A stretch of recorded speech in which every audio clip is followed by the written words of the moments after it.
네, 안녕하세요. 멘탈이 전부다의 철영입니다. 네, 미국 증시가 또다시 공포 분위기로 돌아가고 있습니다. 3대 지수가 모두 크게 하락했고 나스닥은 2% 넘게 떨어졌는데요. 오늘은 또 무슨 일이 있었던 걸까요? 일단 오늘 시장의 쟁점은 크게 나눠 두 가지로 볼 수 있는데요. 하나는 고용이었고 하나는 은행이었습니다. 한 가지씩 살펴보도록 하죠. 우선 고용부터 시작하자면 사실 오늘 장 초반까지만 하더라도 분위기가 좋았습니다. 아무런 기대가 없었던 실업수당 청구 건수가 괜찮게 나왔기 때문이죠. 신규 실업수당 청구 건수는 21만 1천 건으로 시장 예측치를 초과했고 최근래 수치 중에서 가장 높은 실업수당 청구 건수를 보여줬습니다. 또한 전반적인 추세를 보여주는 연속 청구 건수도 높았는데요. 171만 8천 건으로 시장 예측치를 훌쩍 넘었고 최근래 수치 중에서 가장 높았습니다. 이렇게 실업수당 청구 건수가 예상 외로 높게 나오면서 프리마켓과 장 초반까지는 분위기가 좋을 수 있었던 것이죠. 하지만 제가 이번 주 초에 중요 이벤트들을 정리해 드릴 때 이번 주에 중요한 것은 파월 의장의 상원 발언과 고용 보고서뿐이라고 말씀을 드렸죠. 실제로 수요일 이벤트들은 시장에 거의 영향을 못 주었고 실업수당 청구 건수도 장 초반에만 반짝 영향을 주었을 뿐 시장이 약세 분위기로 돌아가는 것을 막는 데는 전혀 도움이 못 되었습니다. 왜 그럴까요?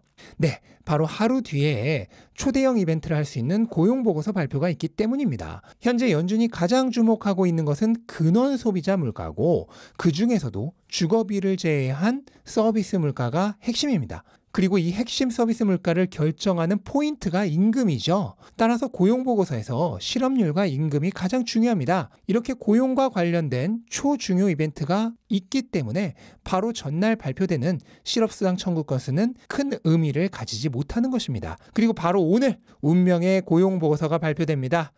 저도 이 운명이란 말을 좀 그만하고 싶은데 당분간은 계속 해야 될 것 같습니다. 어쨌든 오늘 이 결과에 따라서 시장이 크게 움직일 것으로 예상이 되는데요. 우선 비농업 고용은 20만 건 정도를 예상하고 있는데 이것은 이루어질 가능성이 거의 없죠. 바로 지난달 50만 건이 넘었던 고용이 한 달 만에 이렇게 내려갈 가능성은 별로 없습니다. 물론 이 50만 건이라는 수치는 아마 이번 달에 하향 조정이 되지 않을까 생각을 하고요. 어쨌든 20만 건이라는 고용 수치는 너무나 비현실적이고요. 희망사항 정도로 생각하면 되고 실제 기대치는 30만 건 이상이 되지 않을까 생각을 합니다. 그런데 이번 달 고용보고서의 중요한 것은 고용 건수가 아니라 앞에서도 말씀드렸듯 실업률과 임금 상승률입니다. 현재 시장이 기대하는 실업률은 지난달과 같은 3.4%입니다. 그러니까 별로 나아질 기미가 없다는 거죠. 임금 상승률 역시 지난달과 같은 0.3%입니다. 이것은 월간으로고 연간으로 치면 4.7% 정도죠. 근데 이것도 역시나 더 개선될 것으로 보고 있지 않습니다. 그러니까 시장은 이미 고용 지표가 시장에 비우호적일 것으로 보고 있는데 이것이 현재 3월 금리 예측치가 빅스텝 쪽으로 기울고 있는 이유입니다. 그러니까 경제 지표가 시장에 안 좋을 게 뻔하니 금리가 더 높아질 것이라는 점을 미리 반영하고 있다는 얘기죠. 그럼 오늘 고용 보고서가 시장 예측대로 나오면 시장이 반등할까요? 저는 그렇지 않을 확률이 높다고 봅니다. 현재 시장의 예측은 낮은 실업률과 개선되지 않은 임금 상승률이 나오면서 빅스텝이 이루어진다는 쪽으로 기울고 있습니다. 하지만 그럼에도 불구하고 아직은 그렇지 않을 확률이 조금 남아있는 건데요. 만약 고용보고서가 시장의 예상대로 나오게 되면 그렇지 않을 확률 쪽이 사라지게 되는 것입니다. 따라서 시장 예측을 만족했다고 좋아지는 게 아니라 이것보다 더 좋은 결과가 나와야만 좋아집니다. 실업률은 3.5% 이상, 기왕이면 3.6% 이상이 나와야 하고 임금 상승률도 떨어져야 합니다. 그렇게 돼야만 시장이 반등을 가져오는 계기가 되지 않을까 생각을 합니다. 현재 미국 주식의 가격은 뚫어낸 하락 추세선을 이번에는 지지선으로 삼아서 겨우 버티고 있는 상황입니다. 그리고 오늘 고용보고서 결과에 따라서 여기서 또 움직임이 있을 텐데요. 저는 만약 시장의 금리 예측치가 더 올라간다면 아마도 다시 하락 추세로 되돌아가지 않을까 생각을 합니다. 이것은 지난 며칠 동안의 영상에서 계속해서 말씀드렸죠. 물론 그렇게 될까 아닐까는 오늘 하루에 다 결정되는 것은 아니고요. 다음 주 소비자 물가까지 보고 나서야 결정이 되겠죠. 그런데 만약 하락 추세로 되돌아간다면 어떻게 될까요? 그땐 연준의 새로운 최종금리 시점이 모두 확인된 이후에 다시 반등 타이밍을 정할 것입니다. 기존의 시장이 올라왔던 것은 길었던 고통의 금리 인상 시기를 끝내고 드디어 저 멀리에 오아시스가 보인다고 생각해서 달려왔던 것인데 와보니 신기루였던 것이죠. 따라서 다시 정비하고 길을 떠나야 하는 상황이 되어버렸습니다. 그리고 그 타이밍은 새롭게 연준의 금리 인상 종료 타이밍이 눈에 보이는 시기가 되는 것이고요. 안타깝게도 현재 시점에서는 그게 언제일지 정확히 말씀드릴 수는 없습니다. 왜 모르냐고 따지셔도 별 수 없습니다. 파월도 모른다잖아요.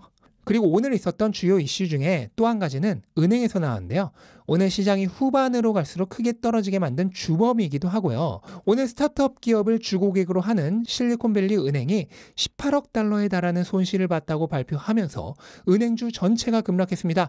이렇게 된 이유는 계속되는 고금리 정책 때문입니다. 스타트업 기업들은 대부분 유동성이 부족한 기업들이죠. 그런데 긴축 정책이 계속되자 유동성이 고갈된 기업들이 예금을 인출해 가기 시작했고 결국 지급준비금이 부족해진 은행이 가지고 있던 증권을 팔아 부족해진 현금을 채운 것입니다. 이날 실리콘밸리 은행도 무려 210억 달러치의 증권 포트폴리오를 모두 매각했다고 얘기했는데요. 대부분은 미국 국채였습니다. 또한 금리 예측치가 계속 높아지는 상황으로 인해 채권 가격이 지속적으로 하락하며 은행들이 가지고 있는 채권들의 평가 손실도 계속 커지고 있는 상황입니다. 그러다 오늘 실리콘밸리 은행 사건이 일종의 경고등으로 작용한 것이죠. 실리콘밸리 은행 한 곳에서 이런 일이 발생한 게 지금 당장 엄청난 문제가 발생한 것은 결코 아니지만 앞으로 금리가 더 오르는 상황이 지속된다면 머지않아 대형 은행들에서도 같은 사고가 발생하지 않을까 하는 공포가 확산된 것입니다. 이 결과 은행주들이 모두 급락하며 결국 시장까지 함께 끌고 내려간 것으로 보시면 되겠습니다.